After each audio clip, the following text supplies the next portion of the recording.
Hi, welcome to our channel audio stories with మైత్రి.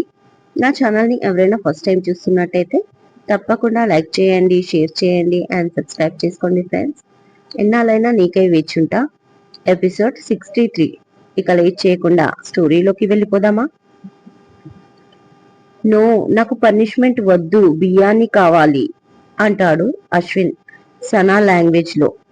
తాతయ్య morning new cycle మీరు తెస్తే తనకి అని నాకు అబద్ధం చెప్పాడు కదా, అందుకే పనిష్మెంట్ అంటుంది సనా. దాంతో అందరూ నవ్వుతారు. నిజమే కదా, నీకు నిజంగా బిర్యానీ వద్దు అశ్విన్ అంటాడు రఘురాం. ఈ ఒక్కసారికి ఎక్స్క్యూజ్ చేయి బంగారం, పాపం బాబాయ్ ఏడుస్తాడు బిర్యానీ కోసం, మరొకసారి ఇలా అబద్ధం చెప్పడు అని అగస్య అంటాడు సనతో. దాంతో కాసేపు చెంపకు చేయి పెట్టుకొని క్యూట్ గా పోజ్ పెట్టి ఆలోచించి, okay, only one time mummy బాబాకి బిర్యానీ ఇవ్వు అంటుంది. థ్యాంక్ యూ చిట్టి తల్లి అంటాడు అశ్విన్. ఎందుకురా నా బంగారు తల్లిని ఏడిపిస్తావు అంటాడు రఘురాం. కాసేపు జోక్ అంటూ బిర్యానీ ఎంజాయ్ చేస్తాడు అశ్విన్. లైలా చూపు మాత్రం అగస్యపైనే ఉంటుంది. ప్రాప్తిని కూర్చోబెట్టి తనకు ఫుడ్ తినమనడం, మధ్య మధ్యలో తనతో మాట్లాడడం, ఇద్దరు పాపని చూసి నవ్వుతూ ఉండడం తనకేదోలా అయిపోతుంది. మళ్ళీ వెంటనే నేను బెండ్ అవ్వకూడదు, నాకు అగస్య కావాలి, ఇవాళ అగస్య పక్కన ప్రాప్తి ఉంది, కొన్ని రోజుల తర్వాత నేనుండాలి అని మెంటల్ గా ప్రిపేర్ అవుతూ వాళ్ళని చూస్తూ కూర్చుంది లైలా. అందరూ డిన్నర్ కంప్లీట్ చేస్తారు. ఇక ఆ రోజు నుంచి విజయ లైలాతో చాలా ఫ్రీగా మూవ్ అవుతుంది. ఎలాగైనా ప్రాప్తిని ఇక్కడి నుంచి వేయాలి అంటే లైలా ఉపయోగపడుతుందని తనకు అన్ని విధాలా సహకరించడానికి నిర్ణయించుకుంది విజయ. అగస్యకి ఏమిష్టం లేదు, తనకు ఏమంటే నచ్చుతుంది, ఏం వంటలు తింటాడు అన్ని లైలాకు చెప్తుంది. 2-3 రోజుల్లోనే వాళ్ళు చాలా ఫ్రీ అయిపోతారు. గార్డెన్ లో కూర్చొని ముచ్చట్లు పెట్టుకోవడం, కుదిరినప్పుడు లైలాని కలవడానికి అవుట్ హౌస్ కి విజయ వెళ్ళడం, లైలా కూడా విజయ రూమ్ కి రావడం, ఇలా అన్ని గమనిస్తుంది ప్రాప్తి. కానీ పట్టించుకోదు. జస్ట్ 6 months, ఆ తర్వాత ఆ అమ్మాయి వెళ్ళిపోతుంది. తర్వాత నా లైఫ్ నాది అనుకుంటుంది. ఆ రోజు పాపని స్కూల్లో దింపేసి వస్తున్న ప్రాప్తికి గేట్ దగ్గర ఎదురవుతాడు జాన్. హాయ్, ఎక్కడికి వెళ్లారు అని అడుగుతాడు. పాపని స్కూల్ దగ్గర డ్రాప్ చేయడానికి అంటుంది ప్రాప్తి. చెప్తే నేను కూడా వచ్చేవాణ్ణి కదా అంటాడు. రేపటి నుంచి రెడీగా ఉండు, డ్రైవర్ని వద్దని నేను ఆయన నిన్ను తీసుకెళ్తాం అంటుంది ప్రాప్తి కోపంగా. పర్వాలేదు లేండి, డ్రైవర్ గా అయినా మీ కార్లో చోటిచ్చినందుకు చాలా థ్యాంక్స్ అంటాడు జాన్. కోపంగా చూస్తూ లోపలికి వెళ్ళిపోతుంది ప్రాప్తి. నవ్వుకుంటూ బయటికి వెళ్తాడు జాన్. హాల్లోకి వచ్చేసరికి లైలా విజయ కనిపిస్తారు. చూసి చూడనట్టు పైకి వెళ్ళిపోతుంది ప్రాప్తి. డిటెక్టివ్ ఏజెన్సీ నుంచి డీటెయిల్స్ వస్తాయి.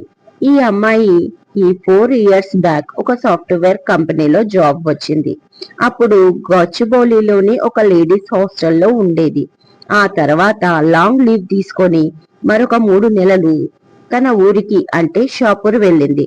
ఆ తర్వాత నెక్స్ట్ వచ్చి ఎన్ఎన్ గ్రూప్ ఆఫ్ కంపెనీలో జాబ్ సంపాదించింది ప్రాప్తి. ఆ కంపెనీ ఓనర్ కూతురు మోనిషా ఆమెకి చాలా క్లోజ్ ఫ్రెండ్. దాంతో ఆమెకి క్వార్టర్ కూడా అలౌ చేశారు కంపెనీ వైపు నుంచి.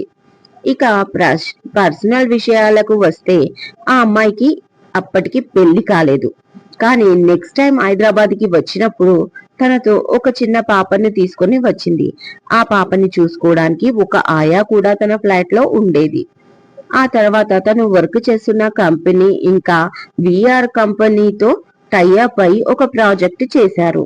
అందులో ఈ అమ్మాయి ప్రాజెక్ట్ హోల్డర్ గా వర్క్ చేసింది. అదే టైంలో మిస్టర్ అగస్య ఠాగూర్ తో ప్రేమలో పడింది. ఆ తర్వాత వాళ్ళు పెళ్లి చేసుకున్నారు. ప్రస్తుతం పాప ఆయమ్మతో అగస్య వాళ్ళ ఇంట్లోనే ఉంటుంది. ఇంకా ఈ అమ్మాయికి పిన్ని కూడా ఉంది. తను క్యాన్సర్ పేషెంట్. ప్రస్తుతం ఒక ఫ్లాట్ లో అగస్య ఆమెను పెట్టాడు. ఇంకా ఈమెకు ఒక తమ్ముడు కూడా ఉన్నాడు యుఎస్ లో. ప్రస్తుతం హైదరాబాద్ లోనే అతనికి ఎంగేజ్మెంట్ జరిగింది అంటూ డీటెయిల్స్ చెప్పాడు. అంతే, శైలేంద్ర మైండ్ బ్లాక్ అయిపోయింది. అగస్తి ప్రాప్తి ఎప్పుడు కలిసింది డీటెయిల్ గా అడుగుతాడు మరొకసారి. జస్ట్ 9 months బ్యాక్ అని చెప్తాడు. ఇంకా వాళ్ళకి పెళ్లి ఎప్పుడు జరిగింది ఆశ్చర్యంగా అడుగుతాడు శైలేష్. 3 months బ్యాక్ అంటాడు అతను. అంటే ఆ పాప అగస్య కూతురు కాదా అని అడిగాడు శైలేష్. తెలీదు, అది తెలియాలి అంటే ఆ అమ్మాయి ఊరికి వెళ్ళాలి, అవి కూడా తెలుసుకోరమ్మంటే అనగానే అక్కర్లేదు, ఆ అమ్మాయికి పెళ్లి జరిగినంత వరకు నాకు చాలు అంటూ హ్యాపీగా ఫీల్ అవుతూ అతనికి ఇవ్వాల్సిన డబ్బు కంటే ఎక్కువ ఇచ్చి పంపించేస్తాడు. మొత్తానికి ఎంగేజ్మెంట్ లో చూసిన పాప శైలేంద్ర కూతురు, అంటే ప్రాప్తి చెల్లెలు ప్రవళికి తన తమ్ముడికి పుట్టిన కూతురు. స్టోరీ ఇప్పుడు అర్థమైంది. అంటే ఆ రోజు ఆ బుడ్డది చనిపోలేదు, తనే తీసుకెళ్లి సాదుకుంది. ప్రాప్తి, నీ బతుకులో ఎలా ప్రళయం సృష్టించాలో ఇప్పుడు నాకు ఒక దారి దొరికింది. ఇక చూస్తూ ఉండు, నిన్ను నీ బిడ్డని ఎలా వేరు చేస్తాను. నువ్వు ఏడుస్తూ వచ్చి నా కాళ్ళు పట్టుకోవాలి అనుకుంటూ వెంటనే దుర్గారాన్ని కనుక్కొని ఒక పెద్ద ఫేమస్ లాయర్ కి కాల్ చేస్తాడు శైలేష్. అత్తయ్య, నేను వంట చేస్తున్నాను, మీకేమైనా చెయ్యాలా అడుగుతుంది లైలా విజయాన్ని. ఫోన్లో చూసి వండేది అదొక వంట, అవసరం లేదు అని మనసులో అనుకుంటూ, వద్దమ్మా, నేను తినాల్సింది వంట మనిషికి తెలుసు, నాకు చేస్తుంది, నువ్వు హనికి మాత్రమే వండు అంటుంది విజయ. ప్రాప్తి వినేలాగా. ప్రాప్తి సనకి హోంవర్క్ చేపిస్తూ కూర్చుంటుంది హాల్లో. ఓకే, ఈవిడ గారు వంట వండితే ఆయన గారు తింటారా, నాన్ సెన్స్ అనుకుంటూ హోంవర్క్ అయిపోవడంతో పాపని తీసుకుని పైకి వెళ్తుంది ప్రాప్తి. వెంటనే అగస్యకి కాల్ చేస్తుంది. చెప్పు బంగారం అంటాడు అగస్య చాలా స్వీట్ గా. బయటికి డిన్నర్ కి వెళ్దాం అంటుంది ప్రాప్తి. సడన్ గా ఏంట్రా అని అడుగుతాడు క్యాజువల్ గా అగస్త్య. సడన్ గా మీకు కొత్త పిల్లం పుట్టుకొస్తే లేని తప్పు నేను డిన్నర్ కి తీసుకెళ్లామంటే వచ్చిందా అని అడుగుతుంది ప్రాప్తి. దాంతో కంగుతిన్న అగస్య ప్రాప్తి కోపంగా ఉన్నట్టు అర్థమై, లేదు బంగారం, నేను వస్తున్నా, వెళ్దాం, నువ్వు నేను పాపయ్యేనా అని అడుగుతాడు. లేదు, మీ లైలాని కూడా పిలుద్దాం, నువ్వు నేను మీ ఆవిడ, బాగుంది కదా సినిమా టైటిల్ లాగా అంటుంది ప్రాప్తి. అయ్ బాబోయ్, 2 రోజుల నుంచి ప్రాప్తి సైలెంట్ గా ఉంటే ఏమో అనుకున్నా, ఇది తుఫాన్ వచ్చే ముందు ప్రశాంతత అనుకుంటూ, లేదు బంగారం, వస్తున్నా, రెడీగా ఉండండి అంటూ కాల్ కట్ చేసి ఊపిరి పీల్చుకుంటాడు. అప్పుడు అనిపిస్తుంది అగస్యకి, అందరూ పెళ్ళానికి ఎందుకు భయపడతారో అని. ఈ రోజు అర్థమైంది. మొత్తానికి నేను కూడా భార్యకు భయపడే భర్తల లిస్టులో చేరిపోయాను అనుకుంటూ స్టార్ట్ అవుతాడు. ఇంటికి వెళ్లి ఫ్రెష్ అప్ అయి ప్రాప్తి పాపని తీసుకుని బయటికి వెళ్తాడు.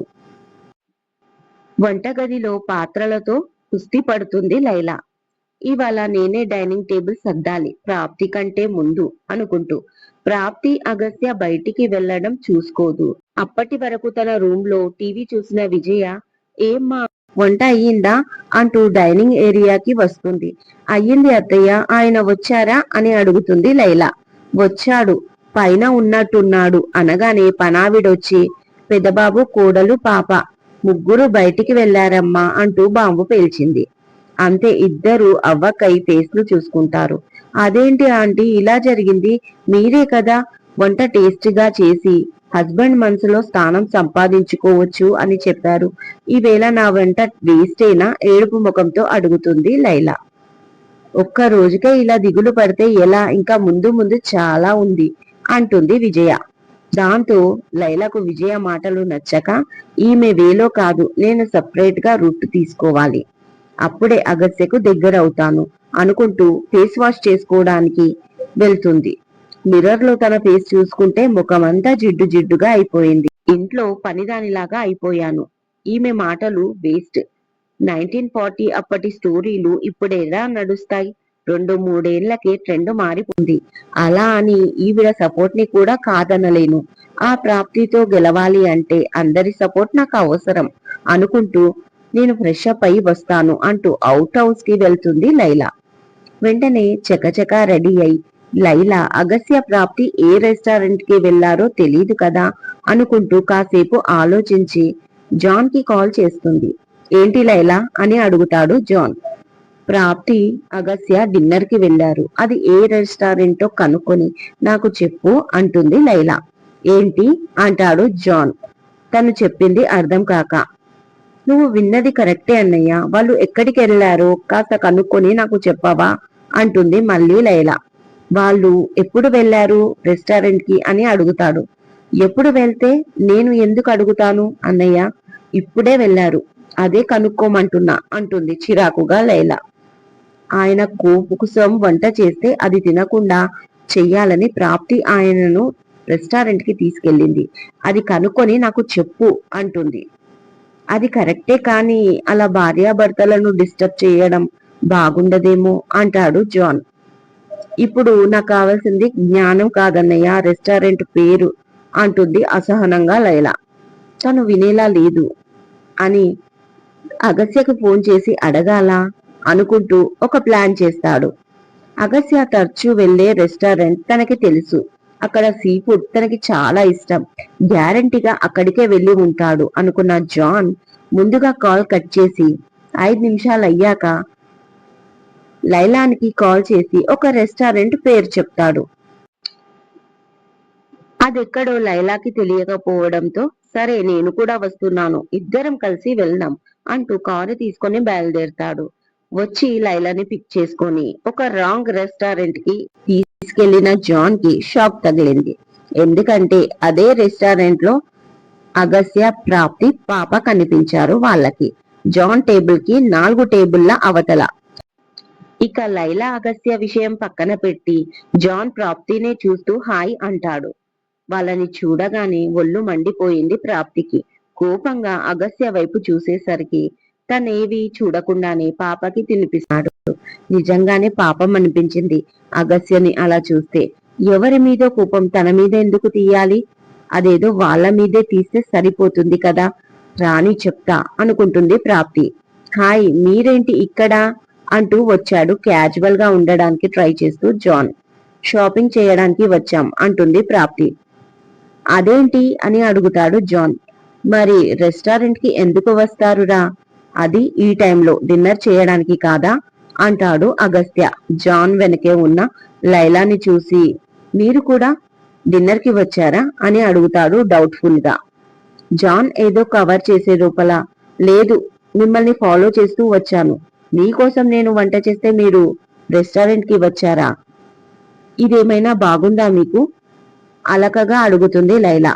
హలో, తన కోసం మీరెందుకు చేయాలి? చేస్తే నేను చేయాలి కదా అంటుంది ప్రాప్తి. అది మీ ఇష్టం ప్రాప్తి గారు, ఇది నా ఇష్టం. మీరు చేయండి, నేను చేస్తాను వంట. ఆయనకు ఎవరిది ఇష్టమైతే వాళ్ళదే తింటారు అంటుంది కటువుగా లైలా. ఇదండి ఇవాళటి ఎపిసోడ్. ఈ ఎపిసోడ్ మీకు నచ్చినట్టు అయితే నాకు కామెంట్ లో చెప్పండి. అలాగే లైక్ చేయండి, షేర్ చేయండి, సబ్స్క్రైబ్ చేసుకోండి నా ఛానల్ ని. మరొక మంచి ఎపిసోడ్ తో మీ ముందు ఉంటాను. మీ మైత్రి.